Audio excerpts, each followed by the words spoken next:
Nanay LB. Ayan si Nanay LB. Yung paa ni Nanay LB, oh. Namamaga. Namamaga. Ano iniinom yung gamot, Nay? Ano daw? Yung... I cannot understand si Nanay kasi nga hindi siya makapagsalita, guys, no? He is very, it's very hard for her to speak because of the stroke, no? Almost 7 years. Ayan, wala silang pambiling gamot kaya yan, oh. Magang-maga yung mga paa ni Nanay. Magang-maga. Oh, ayan. Kaya, anong iniinom niya?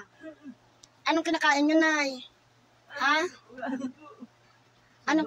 Lugaw. Nako. Minsan lugaw lang mga kinakain nila, guys, no? Kasi nga mahirap lang nga sila, guys, no? So, anong mga pwedeng kainin ni Nanay? Dapat kumakain ng alien, kunin mo yung binili natin na kasana. Guys, bumili ako ng saging dito kay Nanay. Nay, ayan, nagdala ako sa iyo ng saging. Ayan. Ayan, Nay, ha. Ayan, nagdala ako ng saging kasi ito, Nay, mga saging, hintayin yung mahinog tong mga saging, no?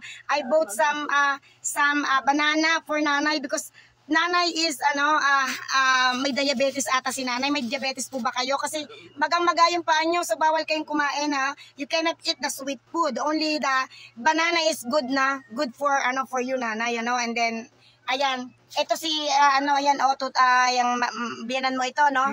Biyanan niya, guys, ni Elena. So, ayan, binili ko kay Nanay, no? Para si Nanay ay makalaga ng banana, no? Mr. Ingwang, banana.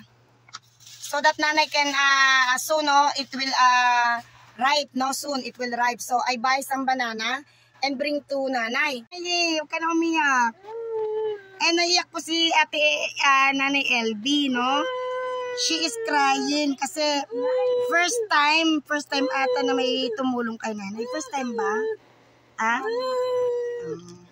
O kahit pa paano si Nanay, anak ko, Nanay, wag niyo akong paiyakin, Nay. Huwag ka na umiyak, Nay. Araw-araw nandiyan lang kayo, kakain ng iwasan niyo na po yung kumain ng mga ng mga bawal. Yung Quaker Oats, ayan nga guys, yung Quaker Oats niya, Quaker Oats ang kailangan ni Nanay. Quaker Oats. Tapos diaper. So, kailangan po yung gatas, ha? Ano po? Pamatanda. Opo. Yan guys, hindi ko masyadong maintindihan yung sinasabi ni Nanay dahil po siya ay nahirapan po siya magsalita dahil na-stroke po si Nanay. Na-stroke po si Nanay kaya hindi ko rin maintindihan kung ano sinasabi niya. Apo? 10 taon na palang na-stroke to si Nanay.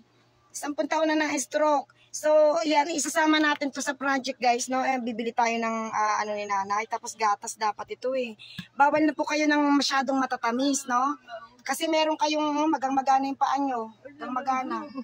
Magana yung paa nyo. Sira-sira yung dingding nyo, bumabagsak dyan yung dumi. Sira-sira yung mga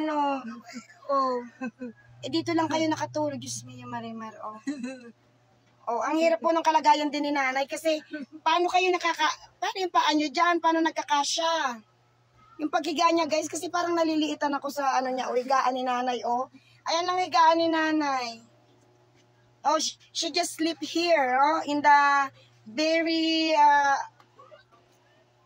ayan, kitted. Very small space, no, guys, no, pinatutulugan ni Mother dito. Paano, how can you stretch your feet, no? Ayun, guys, ano yung niya, Ano po? Nako. Kaya nga manas po, dapat kahit pa paano, pagka umaraw, maglalakad-lakad kayo, Nay. Si Mother talaga, si Mother, guys, hindi na nakatayo talaga, guys, kaya lalong mamamaga ang paa niya, May iniinom po kayong gamot. May gamot po kayong iniinom? Ayun, minsan meron, minsan wala. Pag walang pambili, guys, walang iniinom si Mother kasi dapat meron yan, namamaga